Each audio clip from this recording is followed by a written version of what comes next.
ഒരു രൂപ കുറഞ്ഞ എനിക്ക് വേണ്ട. എനിക്കുണ്ട് പണിക്കാരും ചെലവും. കിടക്കുന്ന കിടപ്പ് കണ്ടോ, ഒരെണ്ണം മതി. അങ്ങോട്ട് കൊടുക്ക് പിള്ള ചെന്തുട്ടത് ഒറ്റ വലമേ കെട്ടി തോണേ. പോടാ. അല്ല, ഒരു കച്ചവടാകുമ്പോ നമ്മുടെ ഭാഗത്തുനിന്ന് ഒരു വിട്ടുവീഴ്ച വേണ്ടേ? എന്റെ തോട്ടത്തിൽ ഇറങ്ങി പോടാ. മുൻകോപിയാ.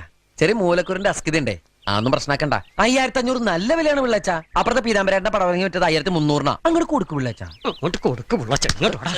5000 കൊടുക്കണോ 6000 കൊടുക്കണോന്ന് ഞാൻ തീരുമാനിച്ചോളാം. നിനക്കിതിൽ എന്താ കാര്യം? അല്ല, ഇത് പറിച്ചിട്ട് വേണ്ടേ പിള്ളച്ച എനിക്ക് വിത്തിറക്കാൻ? ആഹാ, നീയാണോ ഇവിടെ വിത്തിറക്കാൻ പോകുന്ന മാധവൻ? കാലത്തെ ആരാത് എന്നോട് പറഞ്ഞു.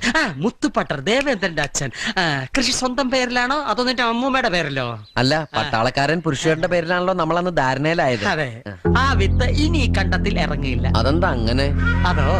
അത് അപ്പം നീ അവിടെ വെച്ച് ആളെ കൂട്ടിയിരുന്നെങ്കിൽ ഞാൻ പെട്ടേനെ. ഇനിയിപ്പൊ നീ എന്ത് പറഞ്ഞാലും നമ്മുടെ ശത്രുത കൊണ്ട് നീ പറഞ്ഞുണ്ടാക്കിയതാണെന്നേ നാട്ടുകാർ കരുതും. ആ സാധു സ്ത്രീയെ കുറിച്ച് ഇനി ഇല്ലാത്തത് പറഞ്ഞാൽ നിനക്കാവും തട്ട് കിട്ടുക.